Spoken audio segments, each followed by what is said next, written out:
Hey guys, welcome back to the BuzWeaver channel for this Saturday. We have a top story and breaking news, more specifically, from AP.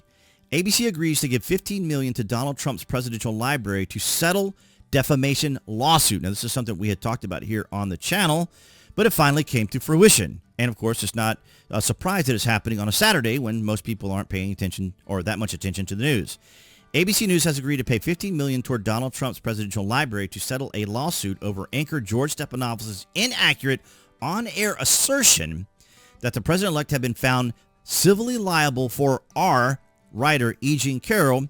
ABC will also post a note on its website expressing regret over the claim in a March 10 segment on This Week with George Stephanopoulos, according to a settlement document made public on Saturday. Now, as you guys know, the media is going to frame things the way they want to frame them. They're going to lead people. They're going to get an emotional reaction out of people.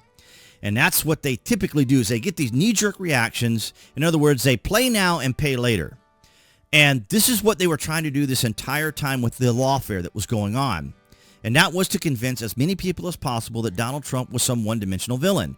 And we've talked about this on the channel for quite some time, how they frame things and intentionally and deliberately lie by omission or lie by construction. And it's absolutely extraordinary. But they're now having to pay for it. And they're doing this on a Saturday, so it's not going to be that many people out there talking about it. But also, they know that Donald Trump is about to be the 47th president. And according to FCC regulations, ABC, NBC, CBS, that are all part of the public news media system, or part of the public, are beholden to the public. And if they are inaccurate, or they lie about things, or they're found to be, in this case, defamation, then they can have their FCC license revoked. That's right. So you see now, just like we saw on The View, how many times did Sonny have to read a legal note each time they tried to say something or mention something about Peter Hegseth? They had to read a legal note each time. Yeah, because Donald Trump will go after them if they're not following, the law. Then he can go after them. ABC News has agreed to pay $15 million toward Donald Trump's presidential library, as we just read. According to the settlement documents made public Saturday, ABC will also post a note, as we just read.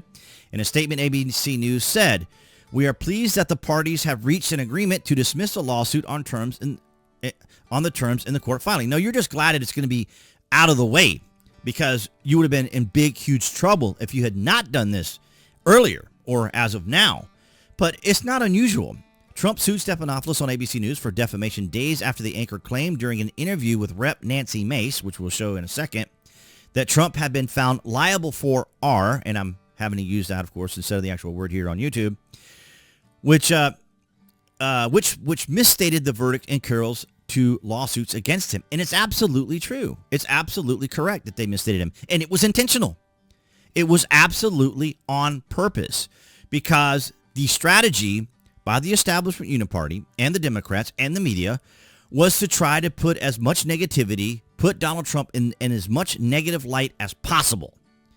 Yeah, and so last year, Trump was found liable for assaulting and defaming Carroll and was ordered to pay $5 million. In January, he was found liable on additional defamation claims and ordered to pay Carroll $83.3 million. Trump is appealing both verdicts. Yeah, because they're out of the statutes of limitation. This was a construct. This was on purpose. They generated this on purpose. And it was, of course, as we said, during an election, so it could be just as easily seen as election interference. But it's not limited to just ABC's articles. There were many more. Now, here's the actual video back in March.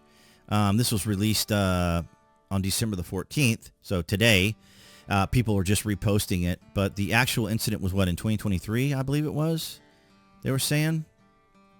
I believe it was last year. And then here we have 𝐀𝐦𝐚𝐬𝐿. Yeah, it was back in May when this happened. And, of course, here it is on Insider. Why battery, not R? 𝐀𝐦𝐚𝐬𝐿's own testimony against Donald Trump helps explain Manhattan verdict. And as you can see here, the jury on Tuesday awarded her $5 million in damages after finding Trump civilly liable for battery, but not for R.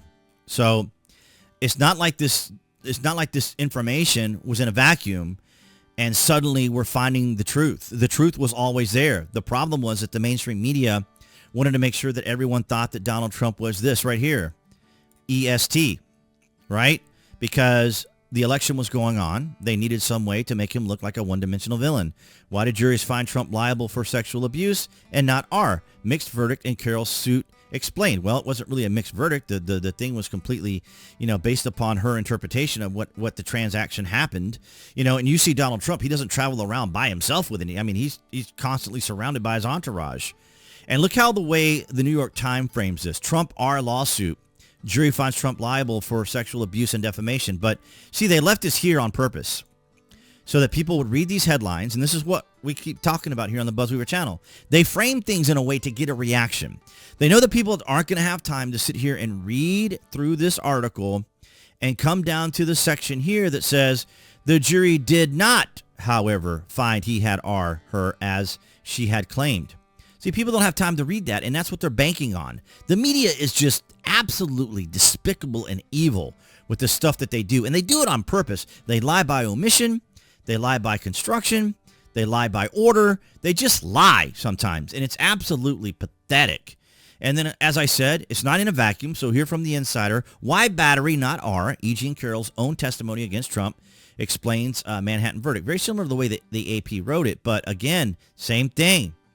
Not for R. And yet they kept pushing it, and they kept pushing it, and they kept pushing it because, of course, this was part of the strategy. And I wanted to talk to you guys about this, the Gell-Mann Amnesia, which is interesting between these two guys. So briefly stated, the Gell-Mann Amnesia effect is as follows. You open the newspaper to an article of some subject you know well. In Murray's case, physics. In mine, show business. You read the article and see the journalist has absolutely no understanding of either the facts or the issues. Often, the article is so wrong, it actually presents the story backward, reversing cause and effect. I'll call these the wet streets cause rain stories, papers full of them. In any case, you read with exasperation or amusement the multiple errors in a story, and then turn the page to national or international affairs and read it as if the rest of the newspaper was somehow more accurate about Palestine than the baloney you just read. So in other words, the idea here is the media, in this instance or in this line of argumentation, is that they will write a story knowing that it's absolutely inaccurate and wrong, but they're working under the auspice that the people aren't going to know that it's inaccurate, that people aren't going to know that it's wrong. And this is the game they play. This is the game the media plays. But this is why ABC News, The View, and Sunny Houston had to read those legal notes. She was just about reading one almost every single day since Trump was since Trump was presented as the winner, right, in the election. And so it's just fascinating. But I do like this Gell-Mann Amnesia outline. If you guys want to learn more about it, these are the individuals that came up with it. And, of course, it talks a little bit about the individuals. But it's not like a scientific term that's used. It's just, but it is accurate in its description of what it actually tries to do. But if you go through any of these articles that we have covered here on the BuzWeaver channel, it's absolutely extraordinary, is it not, to think that the media intentionally did this. And I'm glad that this lawsuit didn't last very long. Because, of course, as I said, when Donald Trump goes into office, he's going to be right there. Amy Bondi's going to be right there, right? She's going to be the Attorney General. And then perhaps Kash Patel will be there at the FBI. And you have the Department of Justice. You're going to have a situation where ABC News and the media are going to be held accountable. Now, they can call it retribution. They can call it revenge. You can call it whatever you want. Now, retribution has a little bit more, its definition is more along the lines of doing something righteously than just vindictive, like lawfare, like that was intentionally done against Donald Trump. But this is absolutely just despicable that ABC News is just trying to play this off. And many of the news media is just trying to play all this off, trying to be buddies with Trump. You saw Joe Scarborough and Mika Brzezinski went down to meet him down in Mar-a-Lago because, of course, they know what's coming. They know it's coming down the road. But like I said, they're on cable, not public television, as it were. ABC, NBC, CBS, PBS, these sorts of people. And because FCC licenses requires that the media be beholden to the people. And so that means they have to be accurate and as truthful as they can. You can make mistakes, of course, but, you have to make those corrections. But the news doesn't often do that. As a matter of fact, a lot of their articles are often written as opinion. But I'd like to get your thoughts and opinions down below. This is Donald Trump and J.D. Vance at the Army-Navy game today as of this recording, which is December the 14th, 2024. And I'd like to get your thoughts and comments down below about this. I mean, is this not something that we have been talking about for quite some time?